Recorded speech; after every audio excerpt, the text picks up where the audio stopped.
말씀은 갈라디아서 4장 4절에서 7절입니다. 갈라디아서 4장 4절부터 7절의 말씀입니다.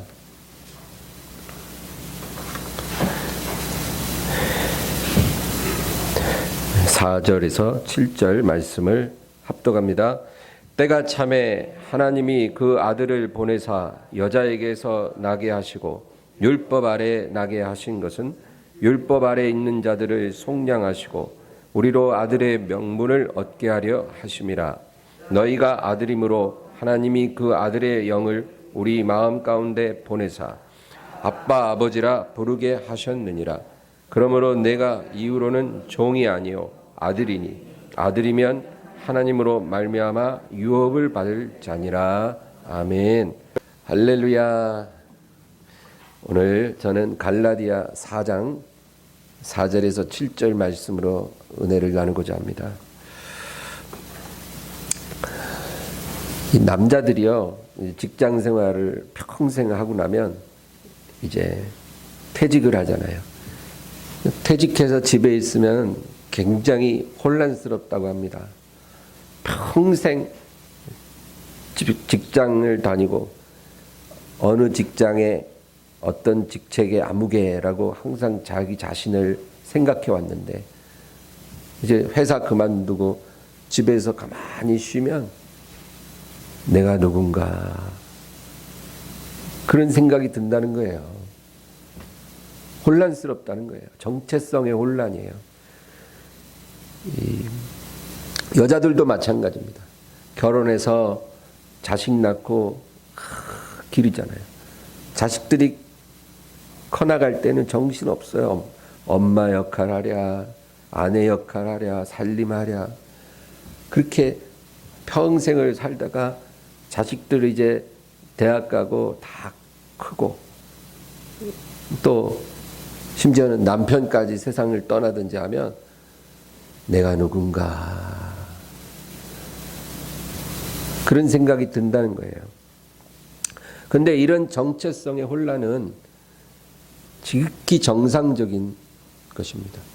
우리가 새로운 삶으로 나아가기 위한 그런 과도기에서 우리가 겪게 되는 아주 정상적인 정체성의 혼란이에요. 저도 이 엠마오 교회를 개척했을 때 벌써 1년 전 얘기죠. 첫 번째 주일날 이렇게 나와가지고 혼자 기도하는데 시간이 한 10시 50분 정도 됐는데 교회 아무도 안 오는 거예요. 얼마 전만 해도 제가 여의도 순복음교회라는 큰 교회에서 목회할 때만 해도 10시 50분이면요 성도들이 막 와가지고 기도해 주기 바빠요. 아주 그냥. 근데 내가 주일날 10시 50분인데 지금 뭐 하고 있나? 지금 내가 왜 여기 있지? 혼란스럽더라고요. 근데 이제 한 1년 지나니까 괜찮아요. 지금이 더 좋습니다. 더 편안하고 행복합니다. 그래서 이런 혼란은 정상적인 혼란이에요. 그러나 굉장히 심각한 문제가 되는 정체성의 혼란이 있어요. 어느 집에 아들이 있는데 이 아들이 화장실을 가려고 하면 엄마 저 화장실 좀 가도 돼요? 그럼 가. 화장실 갔다 와. 엄마 저 물 한 잔 마셔도 돼요? 그럼 마셔. 아들아 너는 이 집 아들이야. 네가 마음대로 할 수 있어. 이 집은 네 집이야. 엄마한테 안 물어봐도 돼. 근데 예 감사합니다. 근데 오늘 하룻밤 여기서 자도 돼요? 이러면은 그 아들 정상 아닌 거예요. 머리로는 자기가 이 집 아들이라는 걸 아는데 행동하는 거는 아들답지 않은 거죠.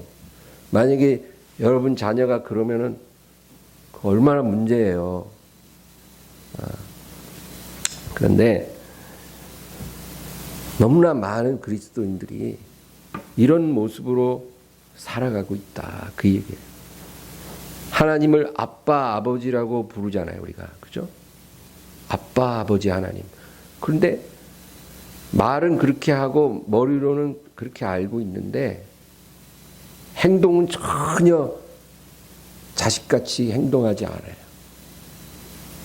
마치 저 화장실 좀 가도 돼요? 저 물 한 잔 마셔도 돼요? 엄마한테 물어보는 아들처럼 그런 행동을 우리가 한다는 거예요. 신부는 자식인 줄 아는데 자식이라고 느끼지를 못해요. 내가 너무 부족해가지고 내가 혹시 하나님 앞에 버림받지 않을까? 내가 이렇게 부족한데 혹시 하나님 나를 쫓아내시지는 않을까? 아버지 집에서 나 쫓겨나는 건 아닌가? 나 구원을 잃어버리는 건 아닐까? 이런 두려움을 갖고 사는 거예요. 여러분, 이런 두려움은 자식이 부모 앞에서 가질 두려움이 아니에요. 여러분, 자식들이 부모 앞에 실수하는 게 한두 개입니까? 그런다고 부모가 자식을 버려요? 호적을 파요? 아니잖아요. 저는 자식임에도 불구하고 이런 두려움 속에 살아가는 사람들의 믿음을 개만도 못한 믿음이다. 그렇게 말을 하고 싶어요. 예. 왜 그러냐면 여러분, 강아지들도요, 이 정도보다는 자기 주인을 더 믿기 때문에 그렇다, 그 말이에요. 강아지들도. 제가 예전에 강아지를 길렀는데 흰색 말티즈였어요. 그 강아지를 길에서 주웠어요. 갓 태어난 새끼가 길에 버려졌길래 제가 그걸 주웠는데 얘가 왜 버려졌지 보니까 병들었더라고요. 그래서 데리고 왔어요. 누가 버린 게 확실해요. 데려왔는데 병원 데려가 봤더니 이제 수술을 받아도 살 가능성은 반반이래요. 그런데 수술비가 얼마야 돼? 70만 원이래. 참, 길에서 죽은 강아지 때문에 70만 원 쓰게 생겼다니까. 갈등이더라고요. 그냥 죽이세요. 이럴 수도 없잖아요. 이 불쌍한 거를. 그래갖고 70만 원 주고 수술 받고 그리고 안수기도 10번도 더 했어요, 제가. 어떤 사람은 개한테 안수하면 안 된다는데 여러분, 개한테 아픈데 안수해야죠. 하나님 낫게 해달라고. 사람도 고치시는데 개 못 고치겠어요? 안수 열심히 했어요. 예수 이름으로 나아라. 그래갖고 살았어요, 개가.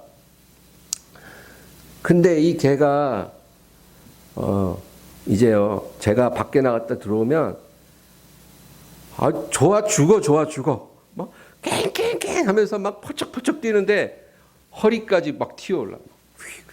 막 뛰면서 안아달라고. 좋아서 막 난리. 근데 그때 바로 안아주면 안 돼. 왜냐면 오줌을 찌려. 너무 좋아갖고 오줌을 찌. 그래갖고 옷 다 버려요.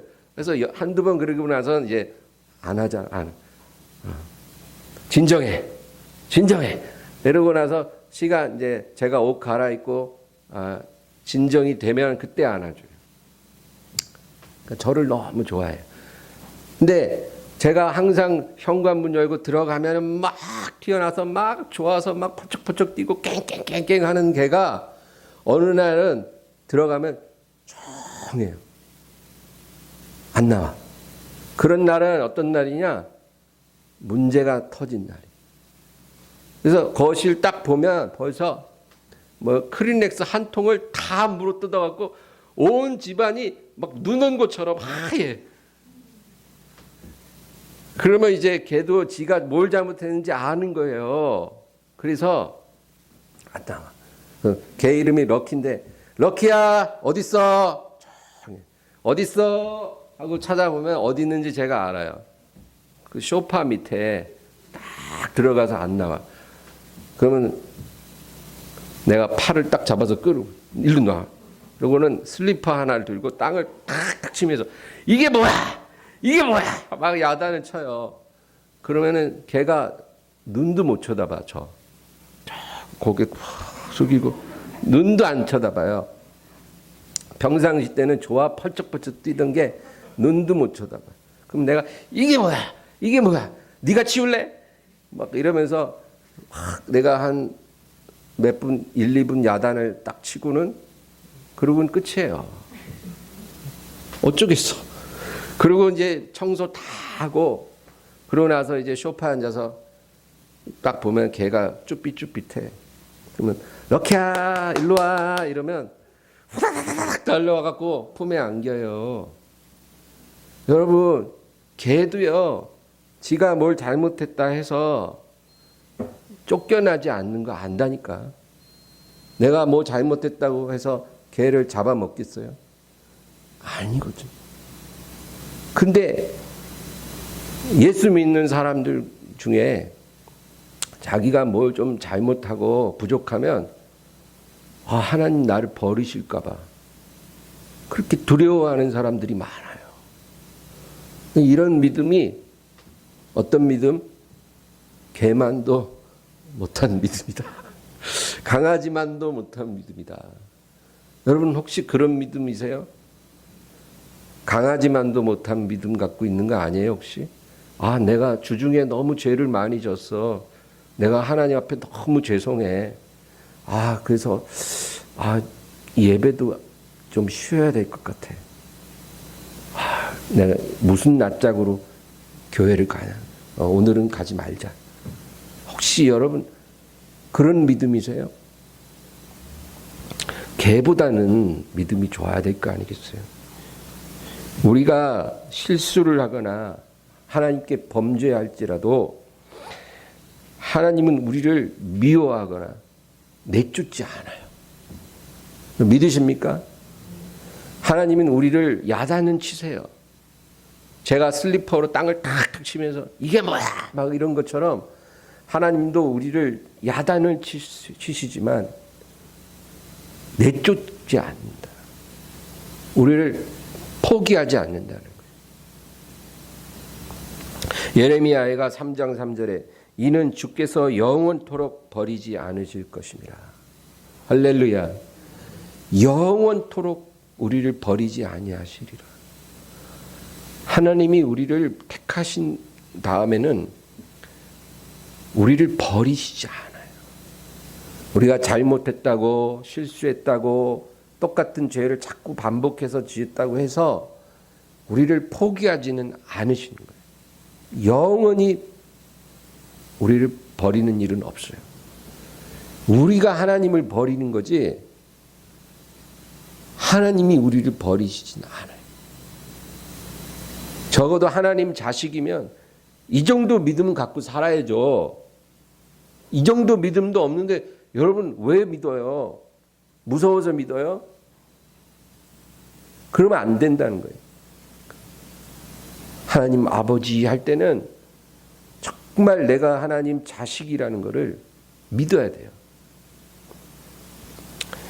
오늘 본문을 보겠습니다. 7절에 보면 그러므로 내가 이후로는 종이 아니요 아들이라 그랬잖아요. 이후로는 네가 종이 아니라 아들이라. 이 말은 뭐예요? 과거에는 우리가 종이었지만 지금 이후로는 너는 종이 아니고 아들이 되었다 그 얘기거든요. 누구의 종이었을까요? 우리가 과거에 율법의 종이었어요. 율법의 종.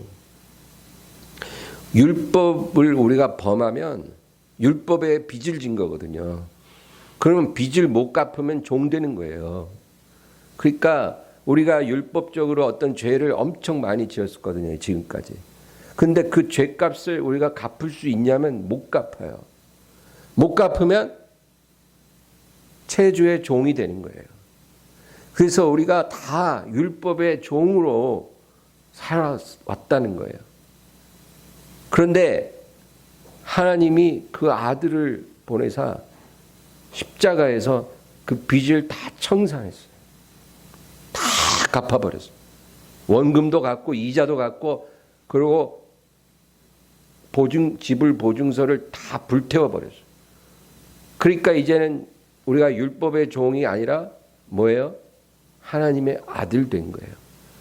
우리의 빚을 청산해 주신 예수님을 우리가 영접했잖아요. 우리가 영접했다는 건 뭐예요? 우리 마음을 열고 그분을 받아들였다 그거죠.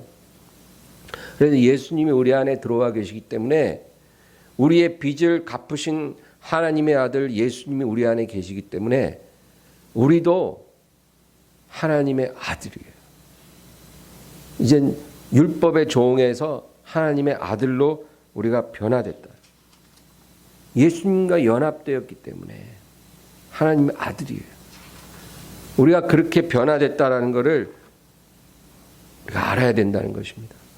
여러분, 종하고 아들의 차이가 뭔지 아세요? 간단하죠. 종은 잘못하면 쫓겨나는 거예요. 그게 종이에요. 뭐 큰 사고 한번 치면 종은 그냥 아웃이에요. 아웃. 그게 종이에요. 그러나 아들은 큰 사고를 쳐도 아웃되지 않아요. 쫓겨나지 않아요. 왜? 그 집안의 유업의 상속자거든요. 부모의 모든 유업을 상속받아야 될 존재이기 때문에 사고를 크게 치고 잘못을 해도 야단은 맞지만 아웃되지 않아요. 그게 아들이에요. 우리가 상속을 받는 존재인데 상속받기에 부족하다 싶을 때는 하나님이 준비를 시켜주세요. 그래서 징계하고 연단하고 광야 학교에 입학시키고 특수학교에 보내서 훈련받게 하고 그렇게 하는 거예요. 그렇게 해서 상속자로서 준비를 시키고 유업의 상속을 받게 하시는 거예요. 그게 아들이라 그 말이에요. 그래서 7절에 그러므로 내가 이후로는 종이 아니요 아들이니 아들이면 하나님으로 말미암아 유업을 받을 자니라. 할렐루야. 근데 머리로는 아들이라고 믿는데 행동은 완전히 종처럼 행동하는 사람들이 있어요. 뭐 좀 잘못하면 교회 안 와버려. 그리고 자기가 영적 침체에 착 빠지면 하나님이 나를 안 사랑하는가 봐요. 하나님이 나를 버리신 것 같아요. 이딴 소리 하고 있어요. 여러분 그런 소리는 입에도 담지 마세요. 그 겸손도 아니고 그 아무것도 아니에요. 그거 완전히 그 망발이에요. 망발. 하나님이 어떤 값을 지불하고 우리를 입양했는데 어디 그런 망발을 해요. 그딴 말을 하면 안 돼요. 하나님이 나를 사랑하지 않으신가 봐요. 하나님이 나를 버리셨나 봐요. 이런 소리 하면 안 돼요. 하나님 자녀가 죄를 지으면 하나님이 형벌을 내리는 게 아니에요. 징계를 하시는 거예요. 그게 달라요. 뭔가 내 삶에 어려움이 닥치면 그 의미를 우리가 알아야 돼요. 그래야 그걸 이길 수 있어요. 하나님이 내 죄 때문에 나를 형벌하신다. 그거는 우리가 율법의 종일 때에 해당되는 얘기예요. 종이니까 죄값을 치러야 돼요. 형벌하셔.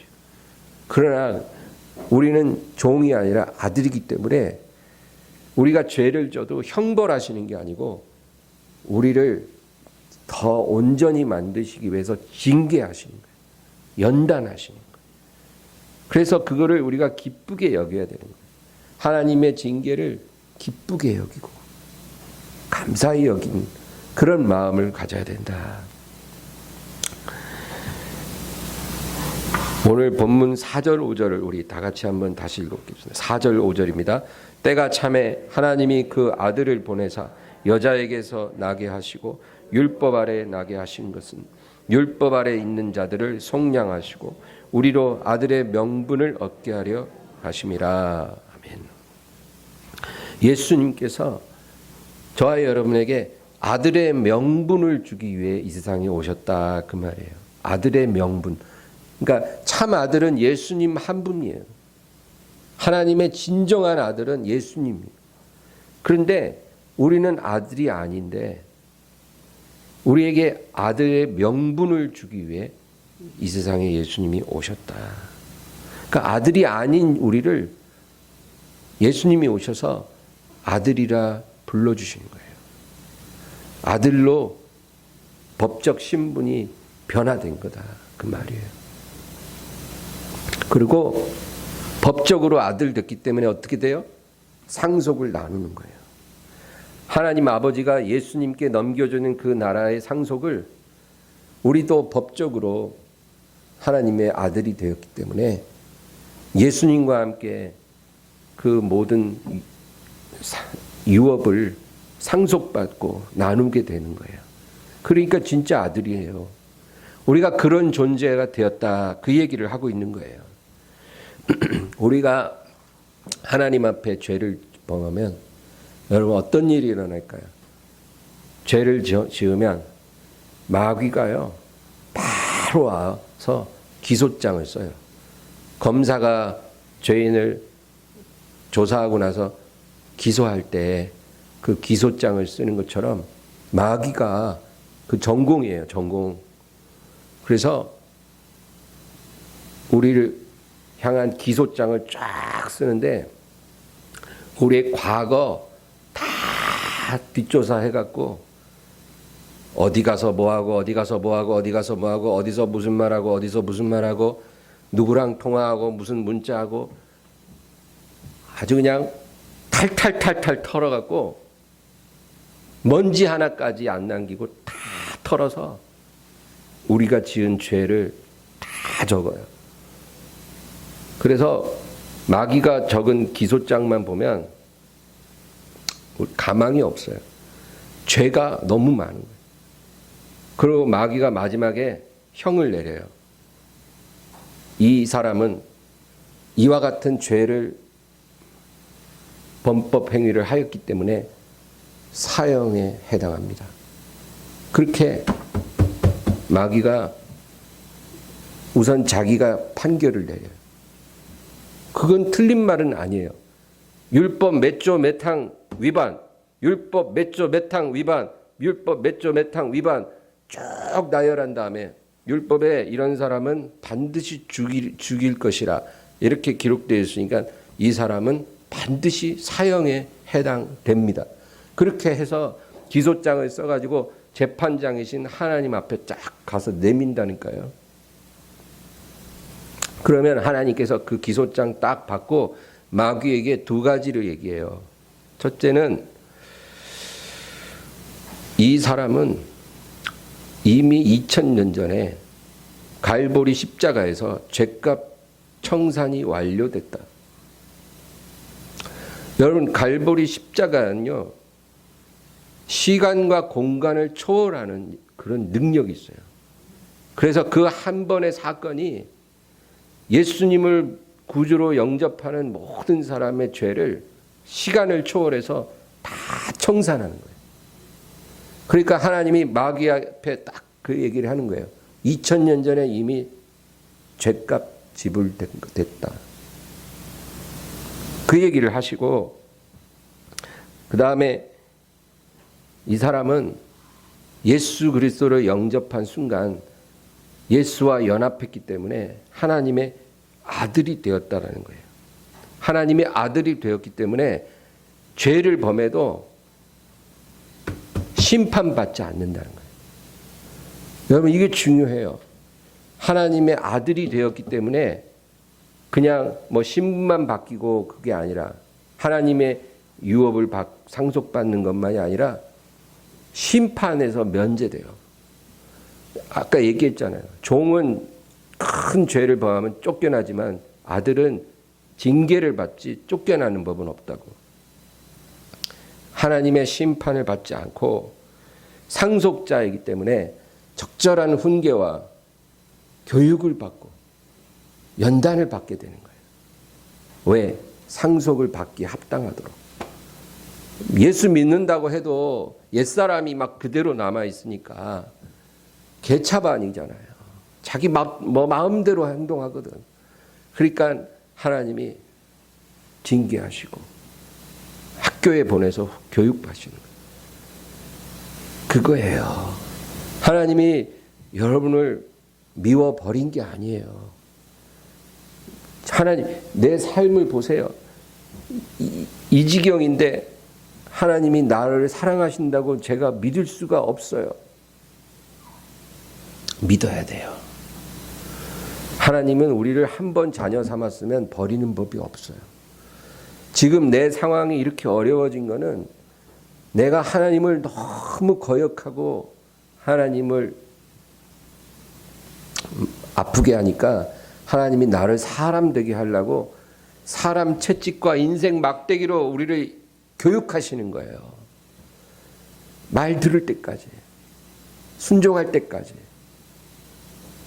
경건한 사람이 될 때까지 하나님이 우리를 연단하시는 거예요. 그러니까 그것을 감사로 잘 받아내고 그 연단 속에서 순종을 배우면 그 연단은 끝나요. 그리고 하나님의 유업을 상속받고 영원한 기쁨을 누리는 거예요. 그가 아들이시라도 받으신 고난으로 순종함을 배우셨다. 예수님도 이 세상에서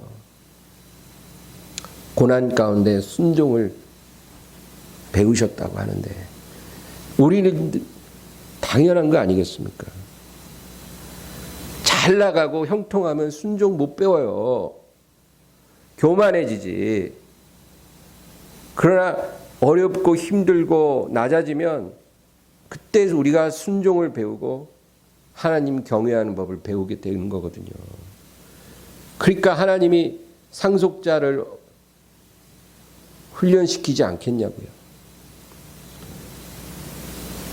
예수 믿으면 다 잘 될 겁니다. 형통합니다. 성공합니다. 어디서 우리가 그런 메시지를 듣고 잘못된 믿음을 가지게 됐는지는 모르지만 우리 하나님은 그런 식으로 마치 로또 당첨되듯이 하나님만 믿으면 다 잘 되는 그런 하나님이 아니고 우리에게 놀라운 유업을 예비하셨기 때문에 거기에 걸맞는 상속자로 우리를 훈련하시는 하나님이에요. 그래서 여러분 이 땅에서는 우리가 준비하는 과정이기 때문에 그 하나님의 마음을 우리가 이해해야만 하는 것입니다. 그리고 하나님께서 마귀에게 선언하십니다. 내가 내 아들을 징계하는데 너는 아무 상관이 없다. 내가 내 아들을 내 뜻대로 징계할 것이고 그리고 언젠가는 내 아들이 내 아버지의 마음을 알게 될 것이고 아버지 유업을 상속받게 될 것이다. 그거예요. 그러니까 마귀가 기소장 다 써갖고 왔는데 그거 아무 효력이 없이 기각돼 버려요. 그리고 하나님이 우리를 붙잡고 훈련하시기 시작하는 거예요. 할렐루야. 지금 연단 중에 있으세요? 마음 어떤 고통이 있으세요? 우리가 범한 죄로 인해서 하나님이 우리를 심판하는 게 아니라 하나님이 우리를 지금 다듬고 계신 거예요. 상속자니까. 왜 우리에게 이런 엄청난 특권이 주어졌을까요? 요즘 세상에 보면 금수저라 그러잖아요. 금수저. 아빠 찬스, 엄마 찬스 다 누리고 사는 사람들 금수저라 그러잖아요. 근데 우리는 더 큰 수저예요. 하나님 찬스. 하나님 찬스. 하나님 아들 되고 나니까 심판 면제. 하나님이 탁 보호하고 하나님의 사랑으로 우리를 다듬어 주시는 거예요. 우리가 그런 특권을 누리고 있다. 왜 그럴까요? 예수님이 우리 안에 와 계시기 때문에 그런 거예요. 예수님이 지금 저와 여러분 안에 와 계셨기 때문에 우리가 그런 특권을 누리고 있다. 그 얘기예요. 하나님 아버지께서 우리를 보실 때 우리가 죄인 아무개로 보이는 게 아니고 하나님이 기뻐하는 아들 예수 그리스도의 사람으로 보이는 거예요. 우리 안에 예수님이 계시니까. 그러니까 하나님 아버지는 우리를 예수님처럼 보셔요. 예수님과 닮은 건 하나도 없는데 우리 안에 예수님이 들어와 계시기 때문에 우리를 예수님으로 보셔요. 근데 목사님, 믿고 난 후에도 제가 매일 죄 가운데 살아가고 있어요. 어떻게 해야 하나요?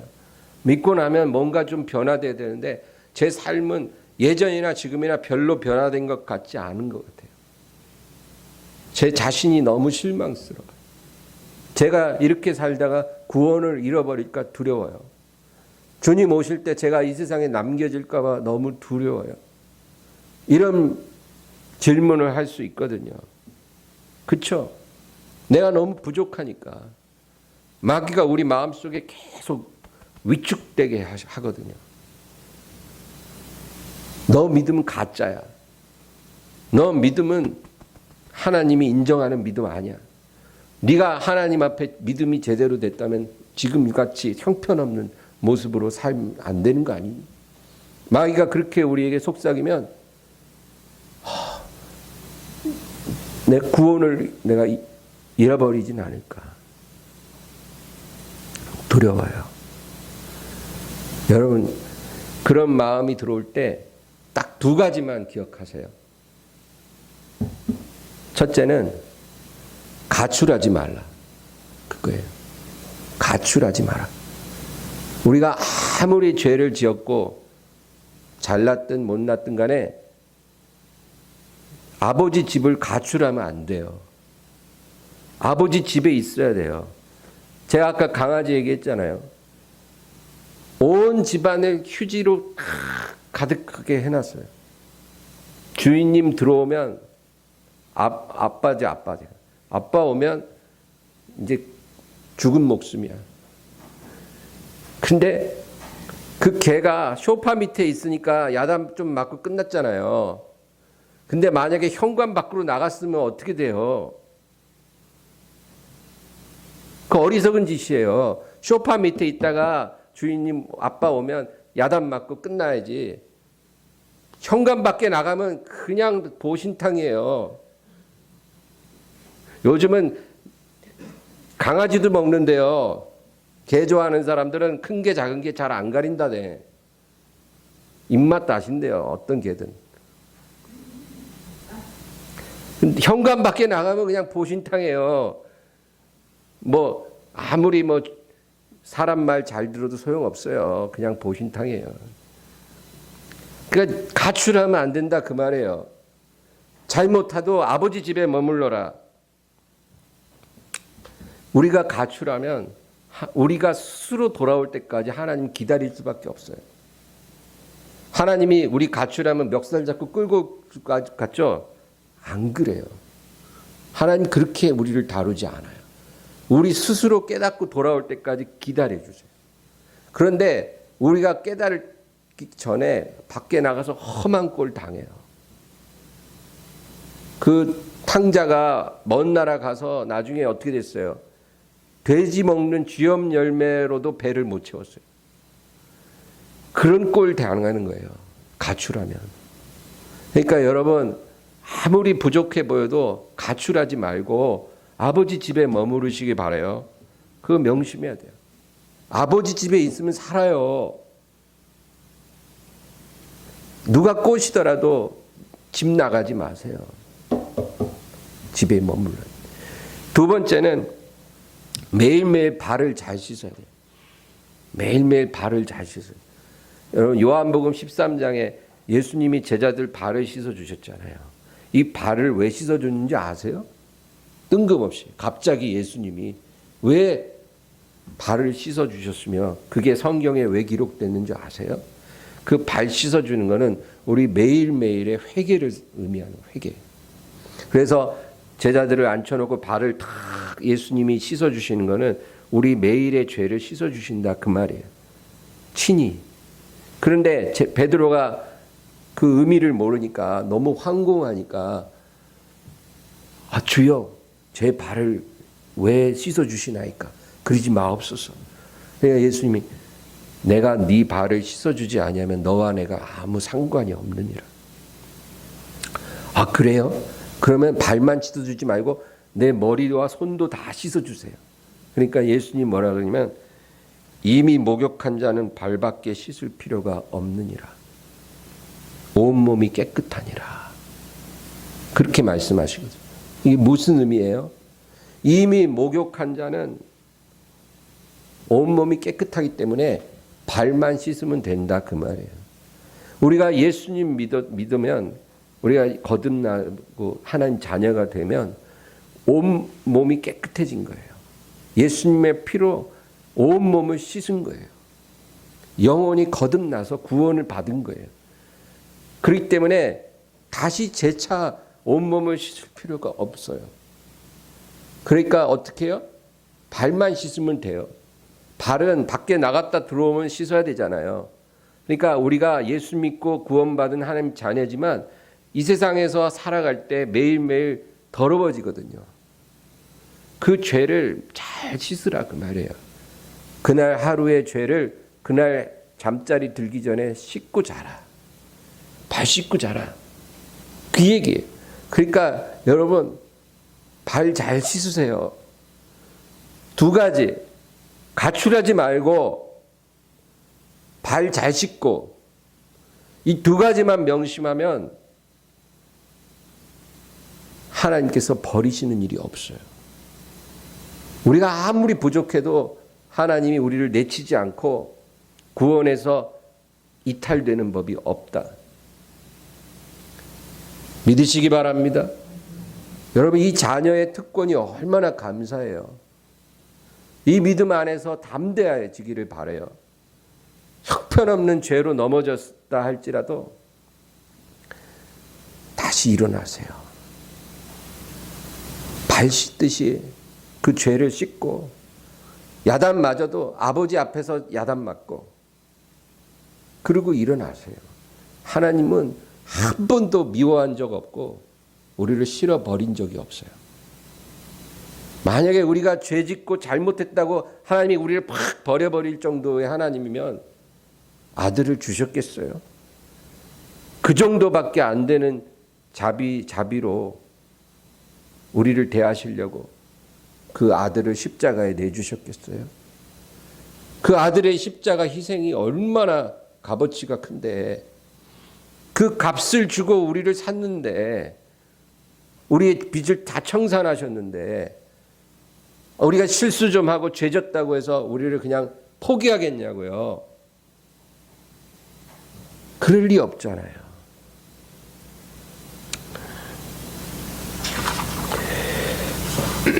오늘 본문 6절 7절 우리 한번 다 같이 읽습니다. 6절 7절이요. 너희가 아들이므로 하나님이 그 아들의 영을 우리 마음 가운데 보내사 아빠 아버지라 부르게 하셨느니라. 그러므로 내가 이후로는 종이 아니요 아들이니 아들이면 하나님으로 말미암아 유업을 받을 자니라. 그 아들의 영을 우리에게 주사 아빠 아버지라 부르게 하셨다. 그 아들의 영 뭐예요? 그리스도의 영, 성령이시죠. 하나님이 성령을 우리 마음 가운데 보내사 아빠 아버지라 부르게 하셨다. 할렐루야. 지금 우리가 하나님을 아버지라 하잖아요. 혹시 아버지라고 못 부르고 계신 분 계세요? 아버지라 하세요. 우리 아들이에요.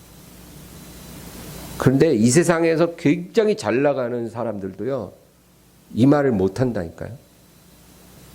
하나님이 택하지를 않으니까 대통령도 하나님을 아버지라고 못 불러요.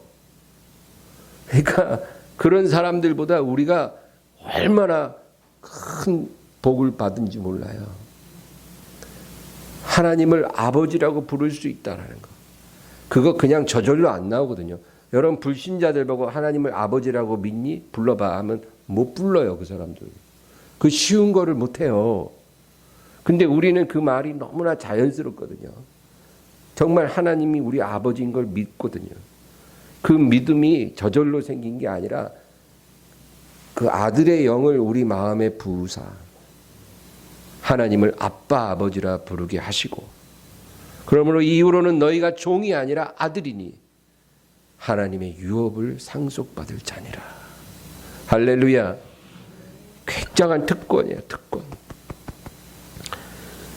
우리가 하나님 앞에 상속받을 유업이 뭔지 궁금하지 않으세요?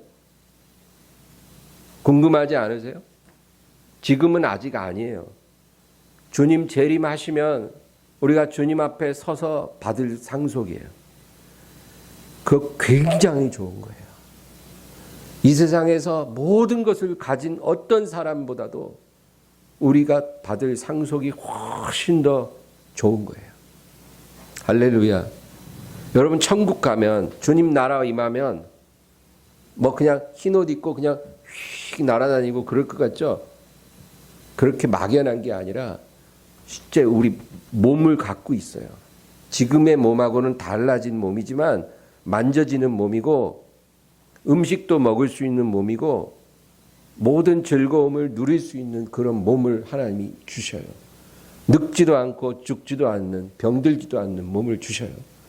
그 몸을 입혀서 우리가 주님 나라에 살게 하시고 우리가 거할 집도 있고 우리가 먹을 음식도 있고 우리가 누릴 많은 것이 있는 아주 실제적인 유업이에요. 그 유업을 자녀들을 위해서 준비하신다는 거예요. 이 사실 믿어지세요? 이 사실이 믿어지는 자는 복이 있을지어다. 계시록 1장 3절에 이 예언의 말씀을 듣고 읽고 믿는 자는 복이 있을지어다 했는데 정말 하나님이 예비한 유업이 믿어지는 자는 복이 있는 사람인 줄. 우리가 하나님의 은혜를 여러분 갚을 수 있을까요? 우리를 사랑하신 그 은혜를 갚을 수 있나요? 여러분 갚는 것은 불가능해요. 그래서 하나님 은혜 갚으려 하지 마세요. 어차피 안 되는 거예요.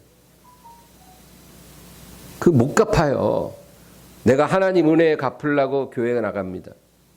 예배드리고 봉사하고 전도하고 이걸 왜 하냐면 은혜 갚으려고 합니다. 여러분 그렇게 생각하지 마세요. 그거 갚아지는 게 아니에요. 우리가 온몸을 다 불태워 하나님을 드려도 하나님의 은혜에 1%도 못 갚아요. 어떻게 갚습니까? 못 갚아요. 그러니까 그거 갚으려 하지 마세요. 우리가 갚는 거는 고사하고 하나님이 내게 주신 그 사랑을 이해하는 것도 힘들어요. 하나님의 은혜를 우리가 다 이해하는 것도 어려운 일이에요. 갚기는커녕. 저는 지금도 하나님이 나를 얼마나 사랑하셨는지 솔직히 잘 이해가 안 돼요. 왜 창조주가 피조물을 왜 죽으셔야 합니까? 그건 이해가 되세요? 창조주가 여러 가지를 다 만들었어요. 근데 자기가 만든 피조물을 구원하기 위해서 피조물이 되어주시고 그 죄를 속하여 대신 죽었어요. 그 피조물을 구원하셨다는 거예요. 그게 이해가 돼요? 창조주가 그럴 필요가 있을까요? 그냥 한번 쫙 만들어서 장난감처럼 놀다가 이것들 순종 안 하고 마음에 안 들어? 그럼 한번 샥 쓸어버리고 다시 쫙 만들고 또 재미없어지면 또 샥 쓸어버리고 그래도 되잖아요. 창조주니까. 우리는 그냥 장난감이에요. 먼지 같은 존재들이에요. 그런데 하나님이 그렇게 하지 않고 우리와 같이 되어주셔서 우리의 죄를 지고 십자가에서 자신을 내어주신 거예요. 하나님의 공의를 이루기 위해, 죄값을 치르기 위해, 우리를 살리기 위해, 그만큼 우리를 사랑하시고 창조주가 피조물을 그렇게 사랑하신다는 거예요. 그게 믿어지냐고요? 이해가 되냐고요? 이해한다고 하지만 우리가 이해하는 것은 하나님의 그 은혜의 1%밖에 이해 못한 거예요. 이해도 그렇게 어려운데 그 은혜를 어떻게 갚냐고요? 그러니까 갚으려고 하지 말고 그냥 그 은혜를 감사히 받아요. 주신 거나 감사히 받고 하나님을 기뻐하면 돼요. 감사해요. 고마워요. 하나님을 제가 영원히 기뻐합니다. 여호와를 기뻐함이 너희의 힘이니라 한 에스라 말씀처럼 기뻐하고 예배하면 돼요. 할렐루야. 우리가 이 자리에 모인 것도 하나님 은혜 갚으려고 모인 게 아니에요. 여러분이 교회 와서 여러 가지로 봉사하지만 그거 은혜 갚으려고 하는 게 아니에요. 그냥 그 주신 은혜 감당할 길 없어. 하나님을 기뻐하는 거예요. 기뻐합니다. 하나님을 기뻐하기 위해 모인 거예요. 왜? 모이기에 힘쓰라 했거든. 말세가 다가올수록, 죄의 재림이 다가올수록 모이기를 패하는 어떤 자들과 같이 하지 말고 모이기에 힘써서 예배하라. 나를 기뻐하라. 내가 너희를 위해 행한 그 은혜에 대해서 기뻐하고 감사해라. 그거예요. 하나님이 우리에게 요구하시는 게 그거예요. 우리 인생 중에 하나님이 가장 기뻐하는 것이 그거예요. 하나님이 주신 은혜의 1%만이라도 이해했다면 그 은혜를 감사히 받고 기뻐하며 살아라. 그것도 못해. 그것도 싫어요. 그러면은 안 된다. 우리가 옛날에는 그것도 이해 못하고 내 마음대로 사는 그런 철부지였다면 이 시간부터라도 우리가 철 좀 들어서 하나님을 기뻐하며 사는 그런 저와 여러분이 되기를 주의 이름으로 축원합니다. 기도하겠습니다.